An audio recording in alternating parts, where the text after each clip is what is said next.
Hello everyone, क्या हाल है आप लोगों के? कैसी चल रही है पढ़ाई? भाई टेंशन में हो या नहीं हो, जल्दी जल्दी मुझे कमेंट में बता देना। क्योंकि अगर टेंशन में हो ना, दैट इज नॉर्मल। टेंशन उसी को होती है जिसको पास, जिसने मेहनत की है बेटा। वो पास होना चाह रहा है, वो रैंक लाना चाह रहा है। टेंशन उसको। जिसको बिल्कुल टेंशन नहीं, मतलब क्या, या तो भाई सुपर कॉन्फिडेंस है तुम्हारा, या फिर हमको पता है कि क्या होने वाला है। तो छोड़ो, आओ बात करते हैं। 3 मई 2024 तुम्हारा पहला पेपर है एडवांस अकाउंट्स का। हमारी लाख प्रार्थना करने के बाद भी आईएसआई ने इसको आगे नहीं बढ़ाया।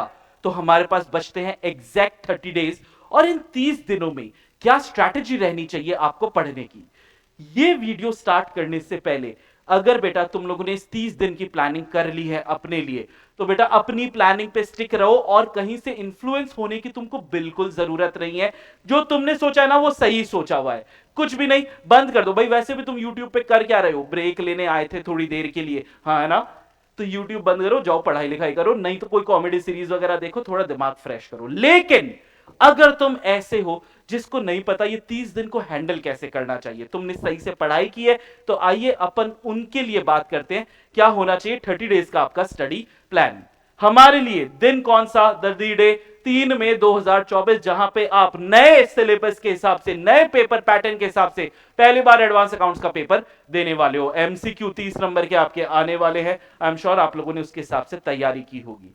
अकाउंट्स बेटा एक ऐसा पेपर होता है हमारे ग्रुप 1 का, जो पूरा ग्रुप खींच के ले जाता है, वो पास करा देता है। और ये हमारा सबसे फेवरेट सब्जेक्ट भी होता है। यहाँ पे कॉन्फिडेंस भी बढ़ता है। तो भाई उसको उतनी इज्जत देनी पड़ेगी।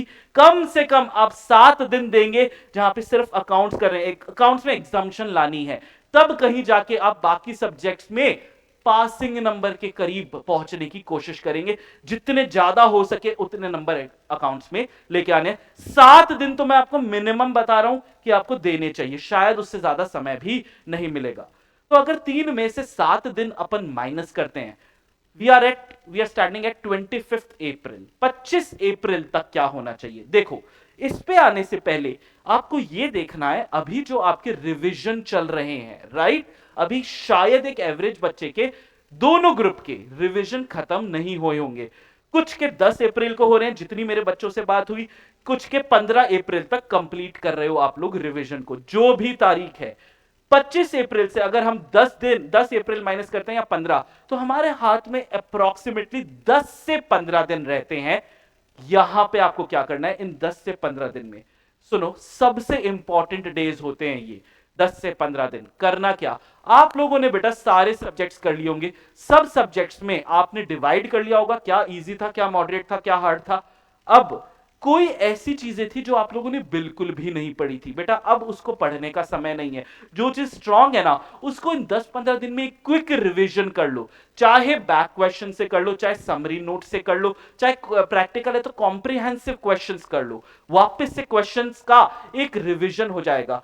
शायद काफी दिन बीत चुके होंगे आपके ग्रुप 1 के रिवीजन किए, क्योंकि एक जनरल बच्चा अभी ग्रुप 2 का रिवीजन कर रहा होगा। तो बेटा ये 10 से 15 दिन में वापस से अपने को ग्रुप 1 के अकाउंट्स नहीं, अपने को बाकी के पेपर करना है। Taxation will take time. Law के सेक्शन निकल गए होंगे दिमाग से, उनको एक क्विक ब्रश अप करना है ताकि कॉन्फिडेंस रीगेन हो जाए और वो वाली चीजें हमें दिख जाए जहां पे हमें पता था एक्स्ट्रा एफर्ट डालने हैं। ये 10 से 15 दिन आपको वो ही काम करना है जो छूटा हुआ था। लेकिन फिर कह रहा हूं, जो आज तक समझ में नहीं आया उस पर अब और दिमाग नहीं लगाना है बेटा। वो अभी नहीं आएगा, वो कॉन्फिडेंस खत्म करेगा।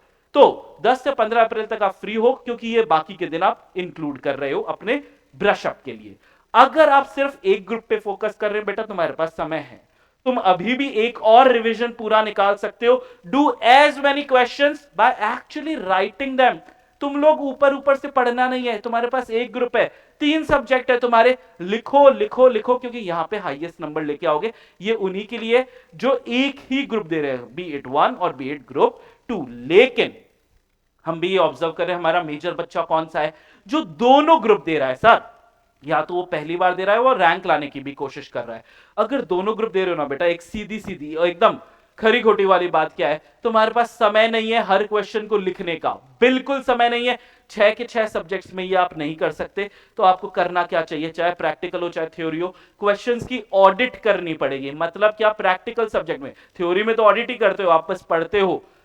प्रैक्टिकल को क्या करना है, प्रैक्टिकल को कैलकुलेटर पे सॉल्व करना है, या छोटा छोटा लिख के, पूरा फॉर्मेट बनाना नहीं, छोटा छोटा लिख के क्या आप आंसर ला पा रहे हो। ये तभी करना है जब आप 200 मार्क्स के पेपर ऑलरेडी अटेम्प्ट कर चुके हो, मतलब तुम्हारा टाइम मैनेजमेंट जो है ना वो एकदम सॉर्टेड है। तभी आपको प्रैक्टिकल सब्जेक्ट्स में क्वेश्चंस की ऑडिट करनी है, नहीं तो बेटा दिक्कत में आ जाओगे।